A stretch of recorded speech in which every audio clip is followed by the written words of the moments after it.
কার্তিক বন্দ্যোপাধ্যায় নিবেদিত YouTube channel অল্প জীবন গল্প জীবনে আপনাকে স্বাগত জানাই। জীবন সে তো অল্পই, আর সে জীবন কেবলই গল্প।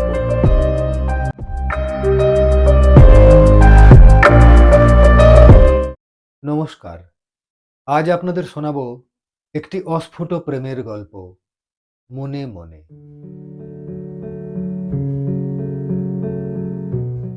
ও নাকি মনের কথা পড়তে পারে। বিয়েবাড়িতে আনন্দ উচ্ছ্বাসে বেশ কিছুক্ষণ সময় কাটাবার পর যখন ও আমার কাছে এসে চোখ তুলে বলেছিল, এই তোর সঙ্গে আমি বাড়ি ফিরবো, ওর কণ্ঠের জাদু সুরে আমার হৃদযন্ত্র তবলা লহরায় বেজে উঠেছিল। তখন থেকেই আমার বুক ধুকপুক।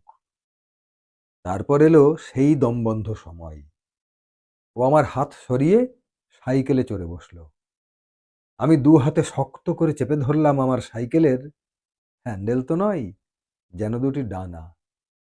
আলো আঁধারির মধ্যে দিয়ে ভাঙা পিচ রাস্তায় আমি প্রাণপণ করে ওর স্পর্শ বাঁচিয়ে সাইকেলটাকে এগিয়ে নিয়ে চললাম। ওদের পাড়ার কাঁচা রাস্তায় যখন আমরা নামলাম, দেখি চারপাশ ঘুটঘুটে অন্ধকারে ঢাকা। ওকে একটু কেঁপে উঠল? আমার তেমনই যেন মনে হলো। রাস্তার ঝুড়ো মোরাম ধসা ধুলোই আমার সাইকেলটা বিভ্রান্ত হচ্ছিল বারবার। নাকি আমারই এলোমেলো ভাবনার আঁকেবুকি কাটছিল দ্বিচক্রযানটা? অকস্মাৎ একটা গচ্চায় পড়ে আর একটু হলেই উল্টে যাচ্ছিলাম দুজনে। তড়িৎ গতিতে সাইকেল ছেড়ে ও শক্ত করে ধরে ফেললো আমায়। সেই একবার, ছোট্ট কিন্তু অনন্ত সেই যাত্রাপথে একবারই ওর পেলব শরীরের নাকি পালকের পরশ মাখলাম গভীর আবেশে। পলাশ ছড়ানো রাস্তায় যখন এসে পৌঁছলাম, তখন অন্ধকারেও স্পষ্ট দেখতে পেলাম আগুন রঙে সজ্জিত হয়ে আছে পত্রহীন পলাশের অলংকৃত ডালপালা। অকারণেই থেমে গেল আমার সাইকেল। ও থমকে মুখ তুলে ওর বিস্মিত চোখ জোড়ায় এক ঝলক দেখলো আমায়। আমার দৃষ্টি অনুসরণ করে তারপর ওরও চোখ চলে গেল পলাশের ডালে ডালে। জ্যোৎস্নার মোহময় আলোয় জেগে ওঠা অপার্থিব দৃশ্যের দিকে আমারই মতো ও মুগ্ধ চোখে তাকিয়ে রইল অপলক। আর ঠিক তখনই পলাশগুচ্ছ থেকে একটি মায়া কণ্ঠ আমার কানে কানে বলে উঠল, যত্নে কুড়োনো পলাশটা এখনো দিতে পারিসনি ওকে? তুই কি রে ছেলে!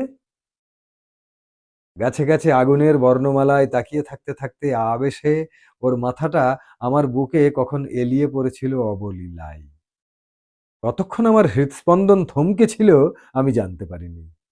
যখন সন্তর্পণে আমি ওর মসৃণ ছোঁয়াচ বাঁচালাম অতি কষ্টে, কণ্ঠটা আবার আমার কানে টোকা দিল, সত্যি তুই কি রে, বেশি ভীতু নাকি দুঃসাহসী?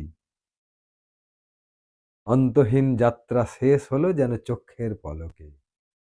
ওদের বাড়ির নাচে নেমে ও আমার অসহায় ফ্যাকাশে মুখের দিকে তাকালো।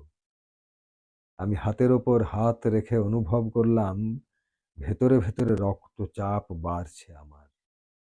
সাবলীল হেসে, কেন জানি না, ও তখন বলে উঠল, তুই একটা ভীতুরাম। হঠাৎ করে আমার সাহসটা বেড়ে গেল ওর ওই একটি কথাই। আমি চট করে বুক পকেট থেকে আলতো করে লাল টুকটুকে পলাশটাকে বার করলাম। চোখ বড় করে এক গাল হেসে ও হাত পাতলো শটান। বলল, তুইও দেখছি মনের কথা পড়তে পারিস। জানিস জানিস আমার খুব ইচ্ছে হচ্ছিল কটা পলাশ কুড়োই, কিন্তু চাঁদের আলোয় ওই ধুধু ফাঁকায় হঠাৎ আমার গাটা কেমন ডোল দিয়ে উঠল। শুনেছি ওখানে নাকি জ্যোৎস্না রাতে ভূত দেখা যায়। আমি হাসি হাসি মুখ করে ওর দিকে তাকিয়ে রইলাম। ও আমার পলাশটাকে তখন মুঠোয় চেপে চোখ বুজে গন্ধ শুঁকল। ও তো নিশ্চিত জানতো পলাশে সুবাস থাকে না, তবে কেন করলো অমন?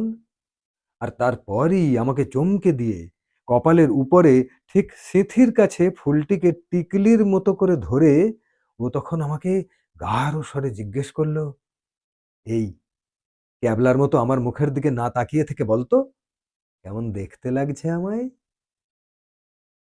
আমি তাকিয়ে রইলাম। তাকিয়েই রইলাম ক্যাবলার মতো। বুঝলাম ও সত্যিই মনের কথা পড়তে পারে।